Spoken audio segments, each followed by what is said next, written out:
Hello and welcome to the Teledyne FLIR EXX series camera overview. First we'll begin with the E54, E76, E86, and E96. This comprises the EXX series. The Teledyne FLIR E96 is our first pistol grip camera with 640 by 480 thermal resolution, so inspectors can survey high voltage, hazardous targets safely and quickly diagnose electrical and mechanical failures. Interchangeable AutoCal lenses offer complete coverage of near and distant targets, with laser distance metering ensuring crisp focus needed for accurate temperature measurement.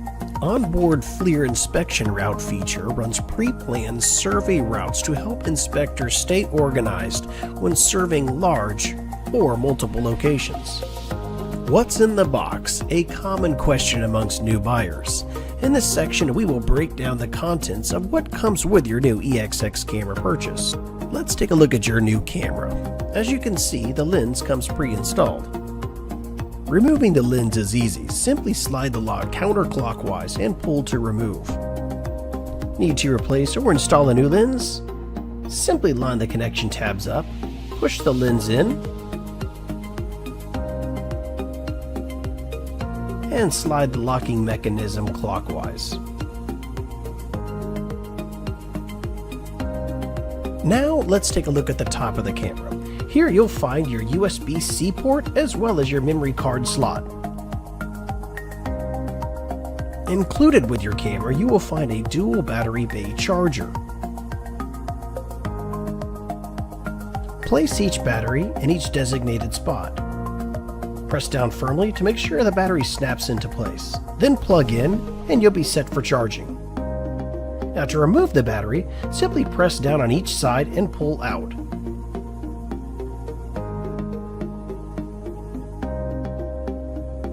Any additional paperwork, HDMI, or charging cables will be found in the accessories section of your box.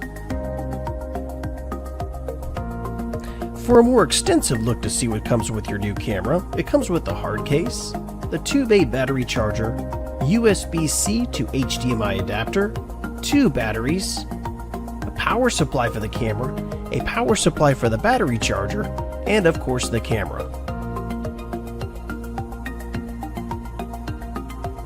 This concludes the What's in the Box segment, but now let's turn our focus to the exterior of the camera.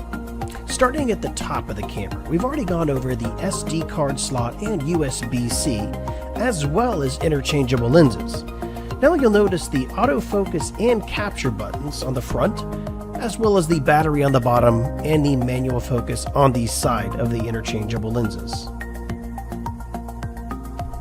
Now let's walk through our initial setup.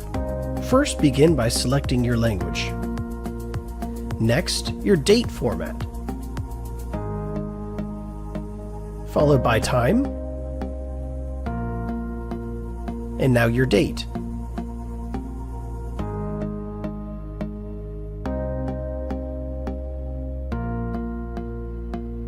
Next, your time zone.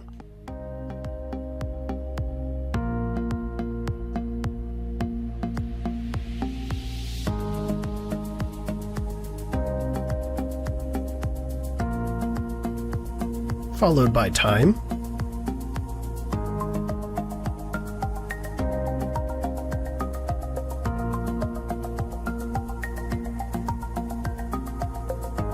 temperature preference, distance, and now you're finished. Additionally, you can choose to register for a warranty or sign up for one, but for this purpose, we'll select Not Now. Now it's time to explore the menu settings. Here you'll find things like temperature scale, where you can set to auto or manual, measurement parameters, where you find things like emissivity, reflected temperature, relative humidity, atmospheric temperature, object distance, and external IR window compensation. Image mode, where we'll find things like thermal, thermal MSX, picture-in-picture mode, as well as digital camera.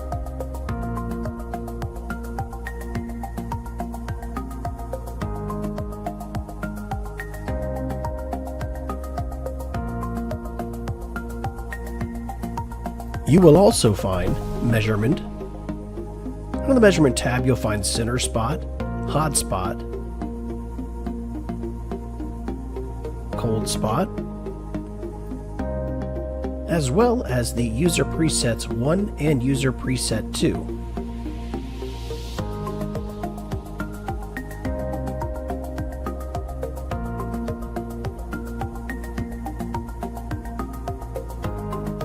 Next, you'll find color. Most popular is iron, followed by rainbow.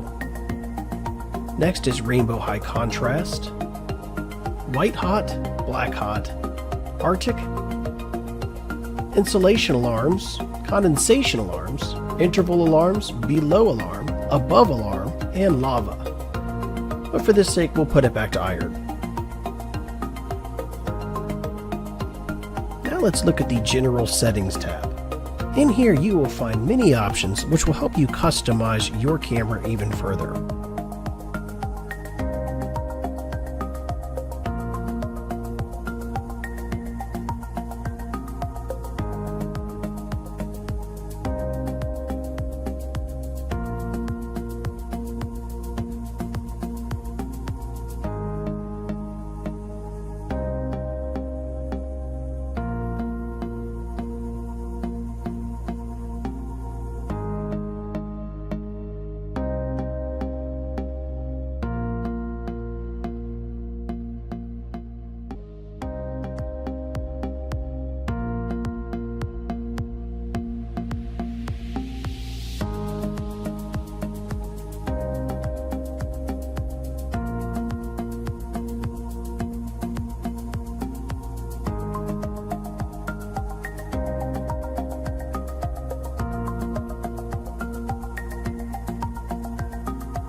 Using Thermal Studio Pro is easy. First, connect the camera to your computer.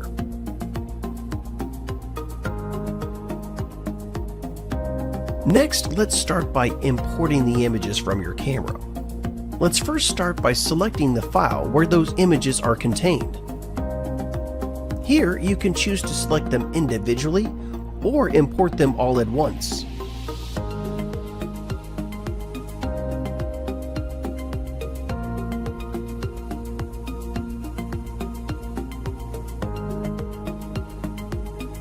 Next, let's create a report using those images that we just imported.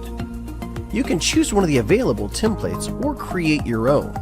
For this scenario, we'll use one of the available templates.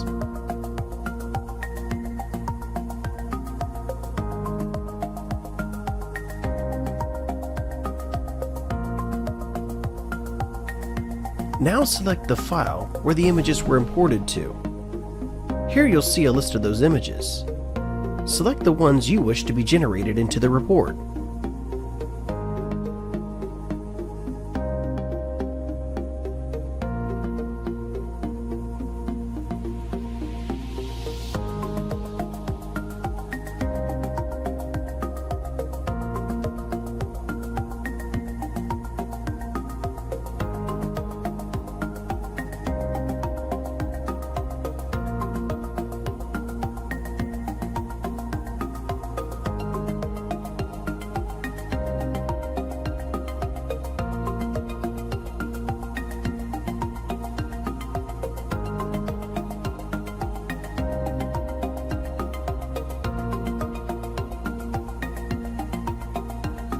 You've created your first report. Remember, on each page you can add additional details if needed.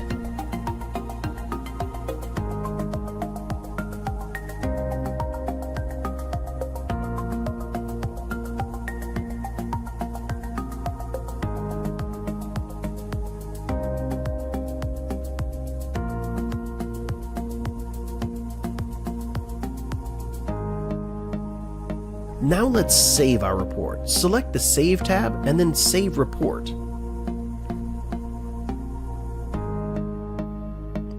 Then name it. For this scenario, we'll name it Substation.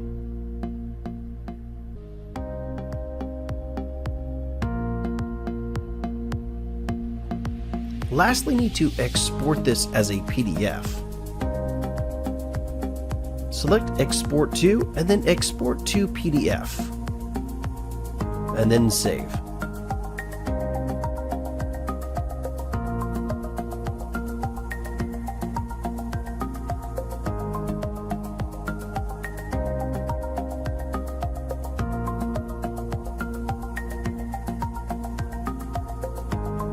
This concludes our overview. For additional information, please see your Teledyne FLIR sales representative, or for additional support, flir.custhelp.com.